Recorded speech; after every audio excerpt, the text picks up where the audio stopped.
হর হর মহাদেব। এর আগের ভিডিওতে আমি আপনাদের বলেছিলাম যে আমার বাড়িতে কিছুদিনের মধ্যেই পুজো আছে, তাই আমার ঘরটিকে এবছর আমি রং করব, কারণ 3-4 বছর ধরেই আমার ঘরটি রং হচ্ছে না। তাই সকালে উঠেই ঘরটিকে পরিষ্কার করে নিয়েছিলাম, তারপর বাজারে চলে গিয়েছিলাম রং কিনতে। নেক্সট ভিডিওতে আমি আপনাদের দেখাবো যে আমি কী রং এনেছি।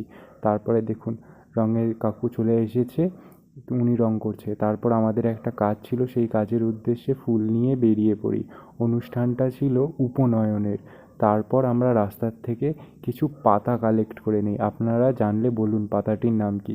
তারপরে আমরা সেই বাড়িতে উপস্থিত হয়ে যাই এবং কাজ শুরু হয়ে যায় জোর কদমে। আমি এবং আমার সঙ্গে আরেকটি ছেলে থাকে। তারপর শেষ মুহূর্তে এই রকম ফিনিশিং আসে। কেমন হয়েছে বলুন তো বন্ধুরা। কাজ সেরে বাড়ি ফিরতে অনেকটা দেরি হয়ে যায় এবং আমি প্রচণ্ড ক্লান্ত ছিলাম। রাতে কিছু স্ট্রিট ডগকে খাবার খাইয়ে আজকের দিনটা শেষ করি।